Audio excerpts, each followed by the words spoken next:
Starting off, we actually have over the weekend. I don't know if you saw SNL. I don't normally watch SNL either, but we did see SNL actually be funny for the first time. Now, this is very surprising. Without further ado, let's just dig right into it. They actually made fun of JoJo Siwa's Karma's a Bitch, which we reacted to. It's really not a good song. It's just bad. I just threw up in my mouth. It's just bad. But they made fun of it, and it's actually funny. So I'm laughing already before she really said anything is because this person sounds exactly like Jojo Siwa.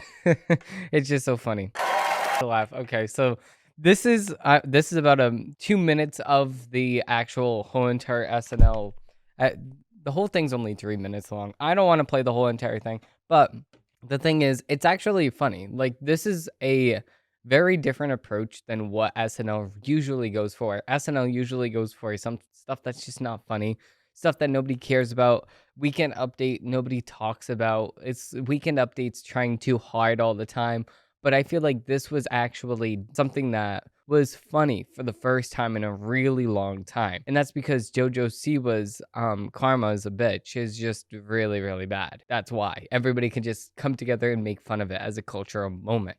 Now, talking about moments that we can all just come out together and make fun of, the Met Gala. So I don't know what the Met Gala is. Everybody just comes together, wears funky dresses, acts like they look good, and then everybody talks about them, including myself. Now, I do not care about the Met Gala whatsoever. I only care about the stupid dresses that they wear because they're stupid. That's the only reason. So take for instance this one from Zendaya. What the hell is she doing? Why is she wearing a rug on her body? And then this one right here, I don't know what Bad Bunny is supposed to be wearing here. I mean, this isn't really that bad. He actually looks good in this. Just like Jennifer Lopez, she kind of looks good in her dress too. And then now we get into the exotic. So the Gigi Hadid, a little bit exotic over here. Good luck walking. You're gonna trip all over your stuff. And then we get into Cardi B. Cardi B's dress is just way too much over here. Like, I don't know, you can't even walk whatsoever. You just stay in one spot and just say and then just have people take your picture. That's it. Like, you can't really do anything else. The simplistic, the better, in my opinion. Kendall Jenner wore this. Obviously this is a lot better than what most people were wearing. Then we have some roses, the simple, see, like on them, one tour wore this, just simple the better. And then we have Annie Coben wearing half of her face covered with the hat, but it does look really, really good, the dress. And then now we have La Anthony, so it's not bad again. Then we have, I mean, this is really not that bad either, Ashley Garman. And then we have Nicole Kidman, and then we have Lil Nas X for some reason over here. I just don't get it. Emma Chamberlain, I've been following her for a while. She looks really good in her dress. It's not too much, it's not too little. It's just the perfect amount. Then we have like a tree type thing. And then she's trapped and she doesn't know what she's doing. And then we have Zendaya again in a different dress. Again, the dress looks really good. Can't really complain about that. Emily Ratajkowski in just a butt naked type thing, of course. Nomi Chambel in a simplistic look. I can appreciate the simplistic looks because some people just go overboard with them. Dua Lipa, of course, what she's wearing is a little bit revealing in the backside, but it's not too much. It's not overbearing. And then we have Greta Gerwig in her simplistic design here. We have Ariana Grande too. Simplistic design, I like it. All the simplistic designs, I just like it. There is 263 different dresses to go through. Now, what I'm not understanding is why. Like, what, everybody just gets together and wears a dress? How about you just post a dress on your Instagram, huh? I don't get it. I don't get it whatsoever.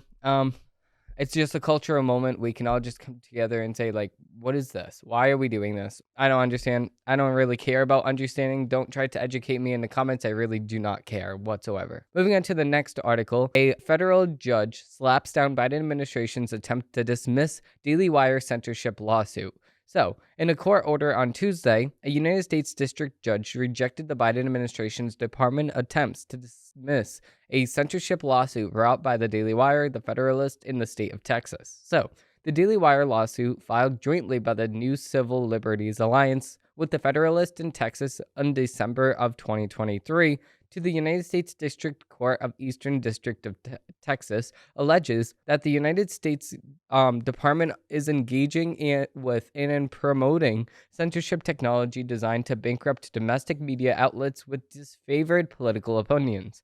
So, the lawsuit, which also named Secretary of State Anthony Blinken and 5 other officials as defendants, asked the court to declare the State Department's attempt to interfere with domestic speech illegal and to permanently bar it from developing, promoting, or engaging with others to use technology to amplify or de-amplify, shadow ban, or restrict the lawful freedom of speech of the American press and Americans. The State Department scheme, the complaint states, is one of the most audacious, manipulative, secretive, and gravest abuses of power and infringements of the First Amendment right of the federal government in American history.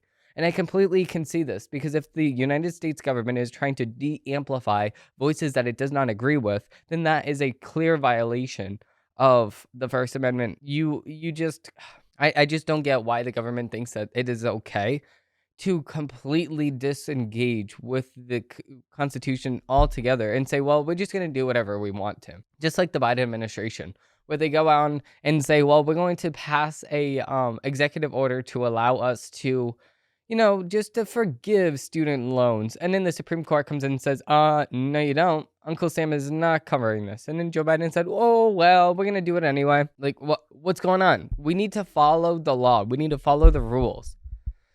Just doesn't make any sense. Judge Cardinal's ruling begins by quoting directly from the First Amendment and previous rulings, enforcing the amendments surrentarily to the Constitution. Congress shall make no law abiding the freedom of speech or the press. The order begins. The provision enriches our profound national commitment to the free exchange of ideas. Indeed, if there is any fixed star in our constellation, it is no constitutional consultation. It is that no official, high or petty, can prescribe what shall be orthodox in politics, nationalism, religion, or other matters of opinion, or force citizens to confess by word or act of faith therein. Judge Kendall goes on to shoot down the State Department's arguments for dismissal. As the Daily Wire reported in December, GCEC was founded in 2011 as the Center for Strategic Counterterrorism Communications, in task with countering the propaganda of foreign terrorists like Al-Qaeda. In 2016, it was renamed, but kept the same counterterrorism mission. Congress has made clear that none of the funds authorized for the entity shall be used for the purpose other than countering foreign propaganda. Nonetheless, GEC turned on its focus on Americans. The complaint alleges using taxpayer funds to finance the development and promotion of censorship organizations such as NewsGuard and the Global Disinformation Index, the GDI, which regularly targets conservative media outlets such as the Daily Wire and the Federalists, with the stated goal of limiting ad revenue. The New Civil Liberties Alliance Mark Cherwith, who is representing the outlet, said that the federal government cannot do indirectly what the First Amendment forbids it from doing directly. GDI's main product is a dynamic exclusion list of media outlets that it says present a high risk of disinformation. It licenses the list to advertisers who adopt it in a convenient way to avoid boycotts from the left. The playbook was deployed last month against Elon Musk when a blue-chip advertisers were persuaded to stop advertising on the platform because the left-wing Media Matters group claimed that big companies' ads occasionally appeared next to objectionable content. GDI says that it aims to destroy the incentive to create disinformation for the purpose of garnering advertising revenues. GDI keeps its main bucket list secret, but publicly published its top 10 riskiest outlets, which were essentially a list of Americans' top prominent and mainstream conservative media publications, including both the Daily Wire and the Federalist, as well as the New York Post and the Reason magazine. GDI was founded and promoted by the State Department defendants in the lawsuit. The lawsuit states The State Department's defendants' active intervention in the news media market to make disfavored media unprofitable, thus had devastating consequences to media plaintiffs.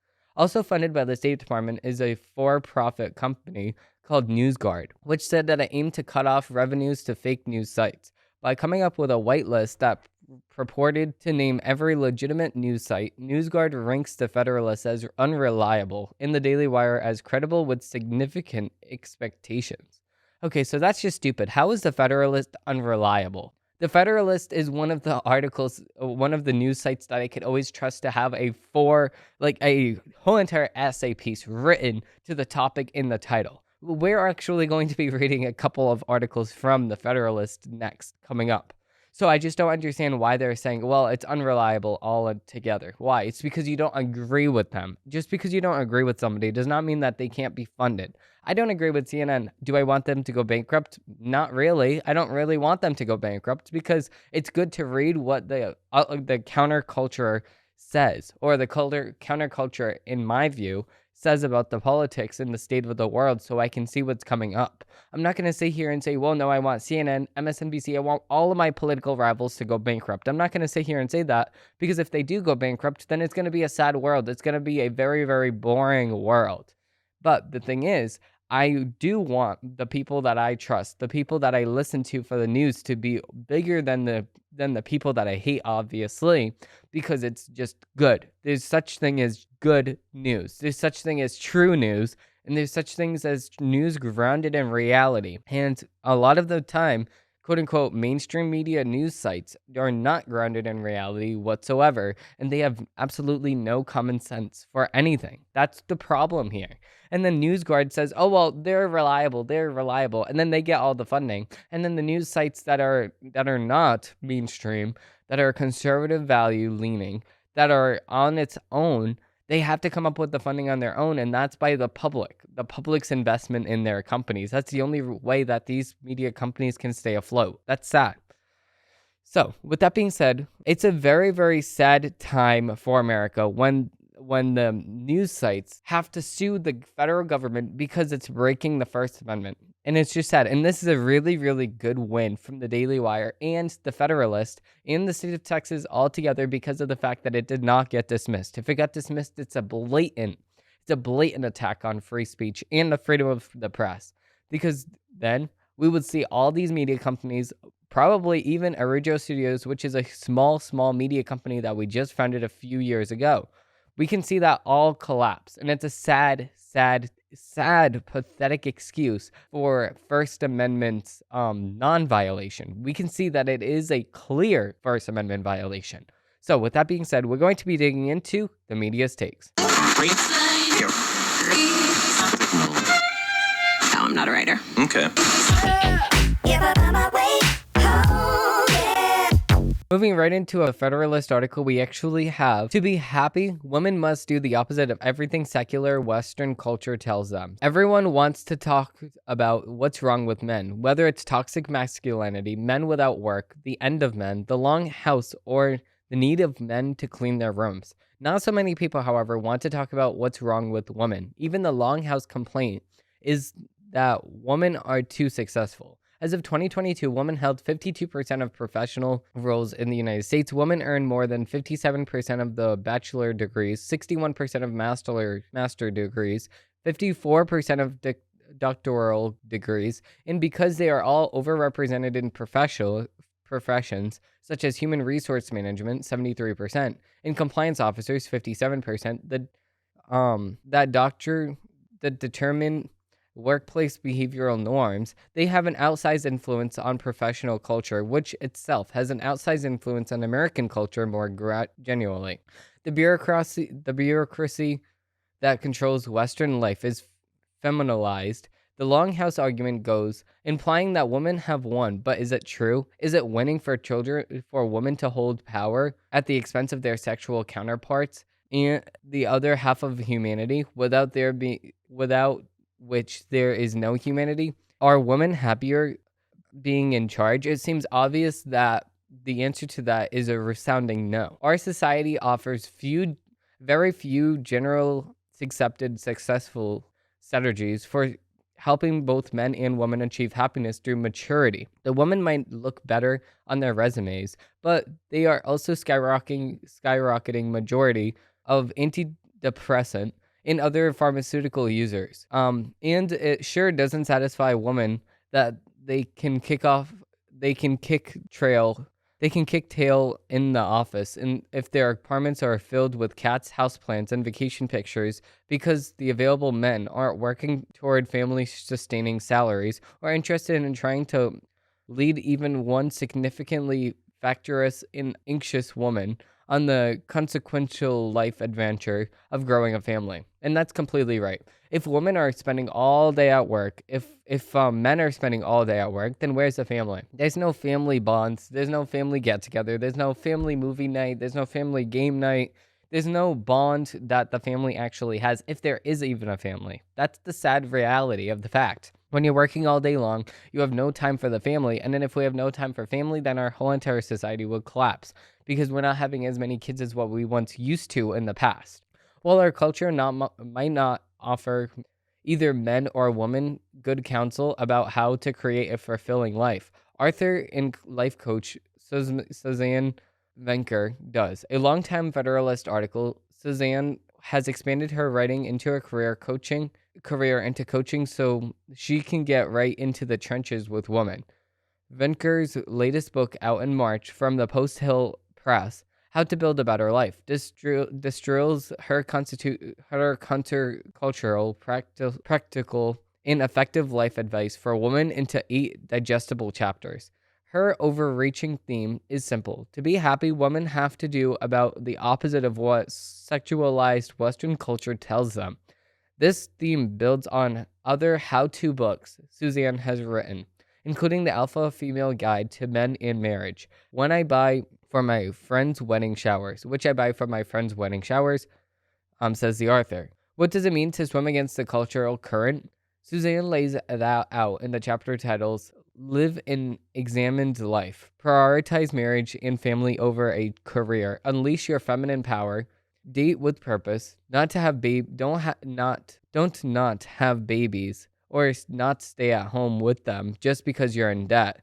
Change your definition of work-life balance. Learn the truth about daycare that no one ever told you, and love your life, not theirs. Of course, because it's very, very easy to get into this habit of I want your life, I want your life, I want your life. How about if you live your life, if you do exactly what you want to do in life, and you prioritize the actual important stuff? Like a lot of people are saying, oh, you need to go straight to college, you need to go straight to the work, and then like at 40 years old, you're like, okay, now we can start building a family. No, that's not enough time now, because by the time that you are, that 40 is better late than never, but then at the same exact time, it's like you go around at 40 years old, the kid is 10, you're already 50, you could be grandparents at that time if you started earlier, if you started at like 20 or 30 even. So it's a very important thing. This book is very, very important because it's counterculturalism. It's exactly what the culture tells us to do all the time. You need to do the opposite to have a successful life. If the culture says don't get guns, don't protect yourself, don't do this, don't do that, no, you need to get guns to protect yourself. You need to actually unlock the ability to actually have fun in life. Take it to the range, practice your shooting skills. Have fun. And yes, there's differences between the way that women have fun, and there's differences between the way that men have fun. I noticed this with me and my father too. When we gather a couple of when we got our gun licenses and we start getting guns and we go to the gun range, that's just a fun thing that men like to do. But then when we say, oh, I turn to my mom and I'm like, oh, well, would you want to come? She's like, absolutely not. I don't feel comfortable with that. So there's a big difference between what men find fun and what women find fun. Women find fun things like going shopping or getting dressed up or going out to clubs and stuff like that. Which, yeah, some men like going to clubs too. That's not really my life. That's not really what I'm about. I really like having fun in that way, gathering guns or practicing investing skills and stuff like that. Like I'm more of that type of person, or actual hands-on activities like filmmaking or editing or documentation or making documentaries and stuff like that, or actually writing out a script for a documentary. That's what I like doing, or researching. That's what I really like doing. That's exactly why I started this channel. But then if you look at what other people like to do, some people like to really like their habit would be like, oh, I want to obsess over skincare, or I want to obsess over, let's just say, different cleansers that I can use, or how to preserve your skin in this way or this way, like a dermatologist type thing. That's a really, really important thing too, because we need those kind of people in life. But then everybody has their own habits. Everybody has their own things that they really like to do. But then there's just a difference between what like men really like to do or what women really like to do. And there's a really distinct difference. And society now says, oh, no, you can do whatever you want to do. And of course you can do whatever you want to do. But then at the same exact time, you can see that there's some of the things that women are more opted to do, more majority women do. And there's some things that majority men like to do. I'm not saying that women can't do the things that men do, and I'm not saying that the men can't do what the women do. But there's things that we need to look forward to also at the same exact time. You can't neglect the responsibilities that you have in your every single day life just because of the fact that you want to have fun. You want to do what you want to do. There's different things that you need to do, and there's different responsibilities that every single person has in life. It's very important to remember that while trying to have fun, while trying to live your life. Because you can live your life all you want, but is it going to be for no reason if you're neglecting the most important things? That's the question you need to be asking yourself. So, with that being said, we do have another Federalist article here. We have impeachment whistleblower knew of Biden Ukraine corruption Trump wanted probed. So, of course, as soon as Trump wanted things in Ukraine like investigated, he wanted Hillary Clinton investigated, he wanted all of these things investigated, what the left likes pushing the most. He wanted investigated. And the left said, absolutely not. You will not be doing that. And then they immediately lock him up. They smear his name. They make sure that he is not a likable person whatsoever by just unveiling all of these things that the mainstream media push, like the Russian collusion hoax and stuff like that, which they have no backing whatsoever. They have no evidence of whatsoever. But then at the same exact time, everybody will just eat it up because it's the mainstream media approach of it. It's not anything backed by anything, any evidence-wise whatsoever. But then everybody's going to just eat it right up because of the fact that they just trust the mainstream media because it is mainstream in the same exact time. So, the whistleblower who sparked Donald Trump's first impeachment was deeply involved in the political maneuvers behind Biden family business schemes that in Ukraine that Trump wanted probed. Of course, because of the fact that you investigate them in their wrongdoings, they want to investigate you, and they want to make sure that you're out of power so then they don't get caught, because these politicians are slippery, grimy. They don't want any responsibility for anything that they do. It's just a disgusting disgrace that these politicians are. These bureaucrats, I should call them, because they're not even politicians. They're actually bureaucrats that are in there for life. They're actually brought up by individuals and politicians that we voted into office, and then they appointed them into those positions that they will hold for the rest of their life. It's disgusting. We need these people out of there. Continuing, in 2019, then National Intelligence Council analysis Sarah Mella touched off a political firestorm when he anonymously accused Trump of linking military aid for Ukraine to a demand of foreign investigation into alleged Biden corruption in the country, which is not against the law, by the way. Of course, you need to make sure that all the ducks are in a row, and you're not giving weapons and foreign aid to a company and a country abroad that is deeply, deeply corrupt. You want to know where the money is actually going, and you want to know that the money is not going to go to a potential political rival, and not just that, a politician in America. So that's perfectly reasonable. The presidents have the right for that. That's why the impeachment did not go anywhere. But 4 years earlier, while working at the National Security Analysis detached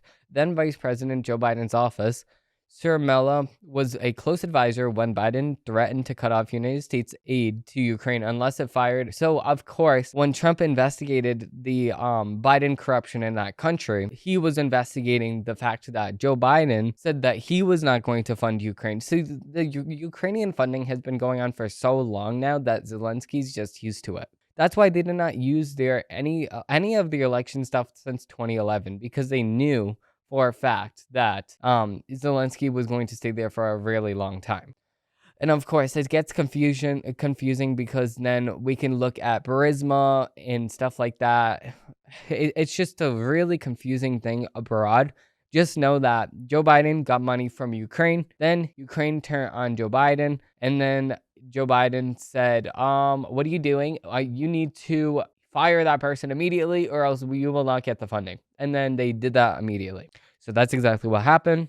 It now seems there was a material evidence that would have been used at the impeachment trial to exonerate Trump, said George Washington University law professor Jonathan Turley, who was testified as an expert witness in the ongoing Biden impeachment inquiry.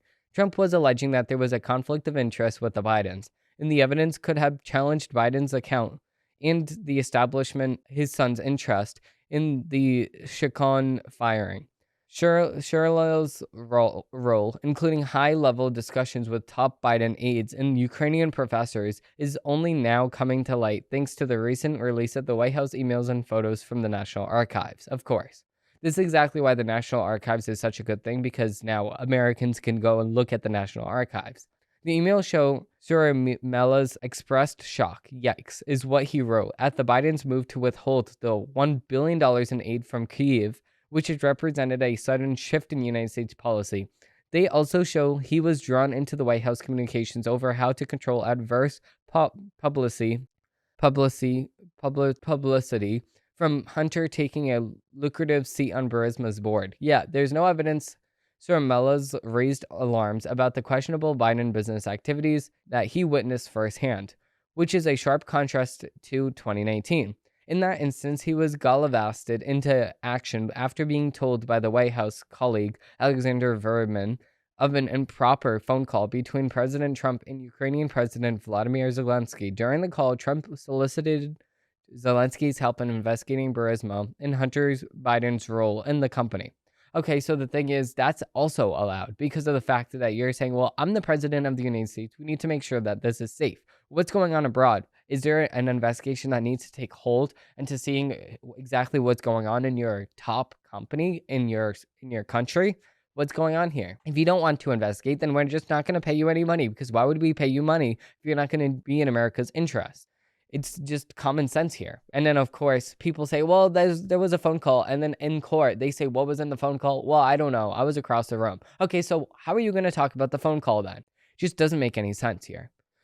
Talking about articles that just makes no sense. This is a CNN article here. We have university protests against Israel's war in Gaza rattles colleges across the United States. Now, of course, there's a lot of protests happening in college campuses. Now it's getting disbarred. Of course, this should be done on day 1, day 2, maybe. Now it's more than a week since the protests. It's been more than a week since the protests first took account. So why is it that the White House or the college campuses are taking this long to actually, do something about it? It's because they agree with the protesters. So the White House says that it's unfortunate that a small group of people went too far. No, that does not make any sense. The whole entire point of the protest was to actually, get the college to do something that does not make much sense whatsoever. They wanted them to quote unquote divest from Israel, but it's impossible to divest from Israel because of the fact that in the stock market and in investments and more broadly, everything's connected to Israel. Everybody's connected to another first world country. So it's like divesting from the United States. You can't invest in Tesla. You can't invest in Microsoft, Google. You can't invest in any of the stock market exchange on the NASDAQ or on the Dow Jones. You can't do any of those things because of the fact that it's all connected to America.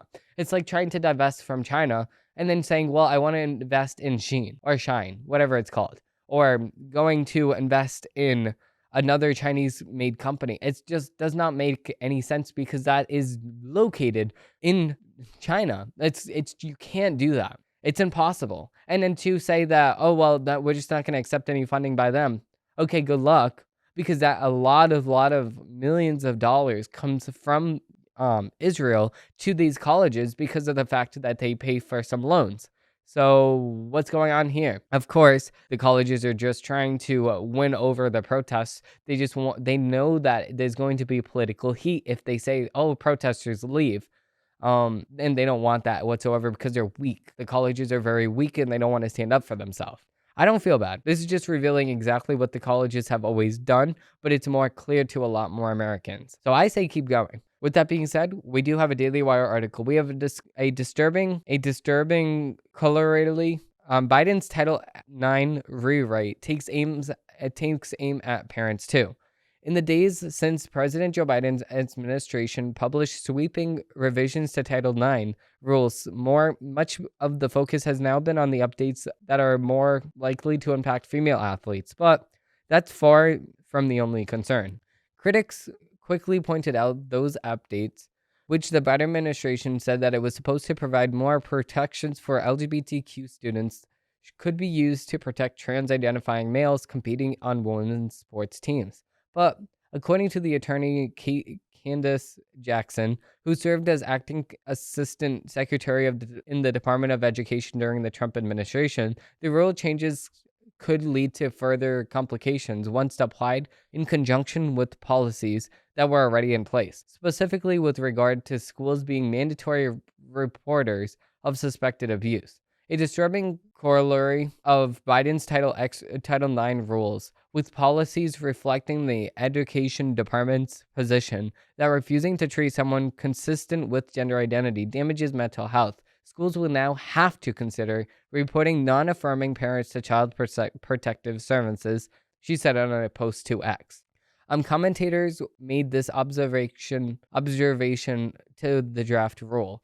The education department's disingenuous response was brushing it off by saying Title IX doesn't interfere with family life. Schools don't have the remedy harassment occurring outside of school, she said. She continued, adding, but schools are mandatory reporters by state laws. Okay, so you're changing the way that the schools have to mandatory report stuff.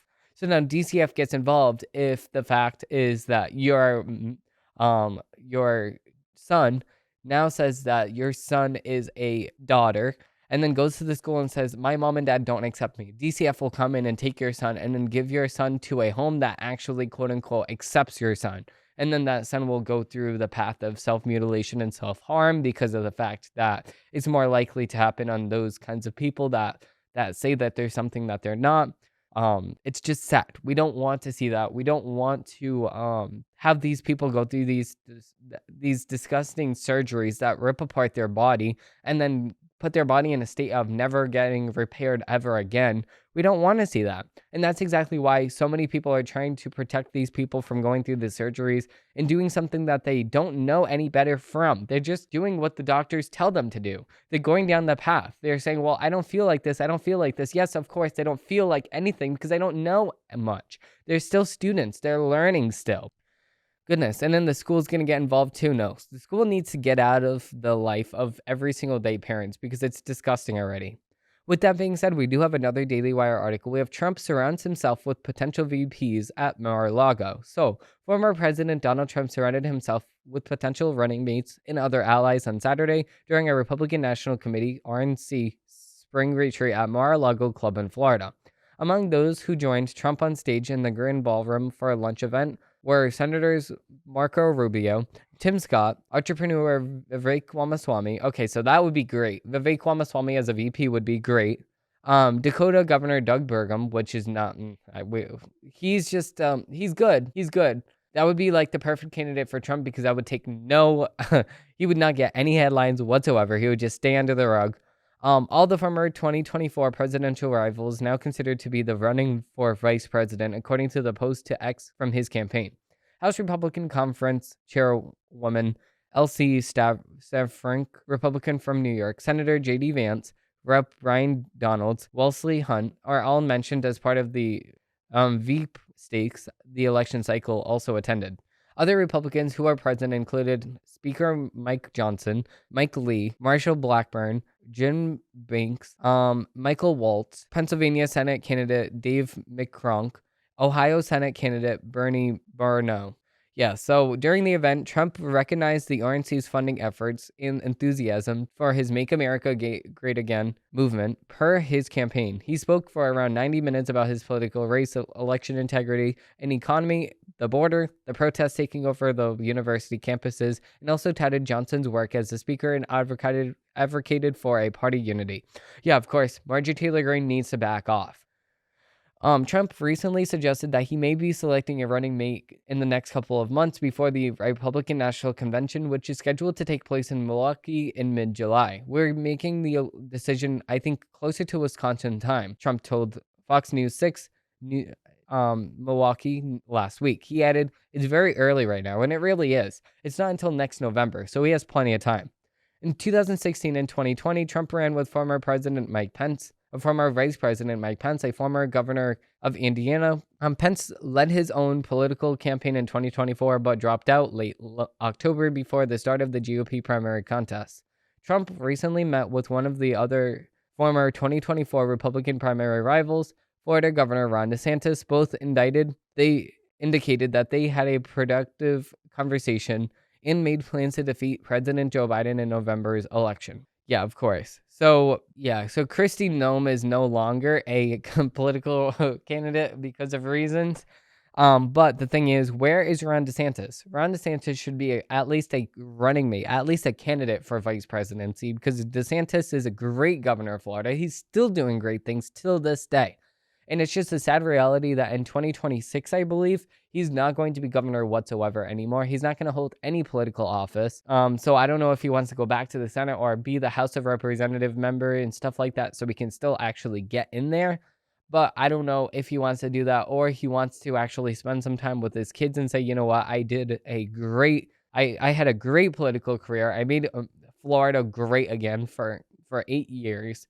I did great job. I did great during COVID, unlocking the ability to people to just live their lives. He was just the example that America's governor should be. So I don't know if he's going to just sit here and say, I did great throughout my life. Maybe I should just take this time to just sit back. And then if I'm tapped in to be VP, then I will be and stuff like that. Maybe he should do that. But what other thing is there for DeSantis to do if he's not VP? Maybe he can try running again in 2028, but then people are going to use that against him that he did not win anything in 2024. So yeah, I don't know how this is really going to work. DeSantis was great. He's been in the political sphere for a little while now. So he's been great ever since he first entered the landscape. So with that being said, that's going to do it for this episode of the Demetrios Araujo Show. If you do like this episode and you do want to see more, please like and subscribe down below because I do post new episodes of my show every single Monday, Wednesday, and Friday. And I do post new episodes or new, clips of the show and shorts and Instagram reels, stuff like that. All of those things and more. Subscribe down below because I do post new things to this channel every single day. New episodes every single Monday, Wednesday, and Friday. Thank you all for watching. Thank you all for listening. And then Demetrios Araujo Show is copyright 2024 Araujo Studios. Thank you all for watching. Thank you all for listening. And I hope they have a great rest of your day.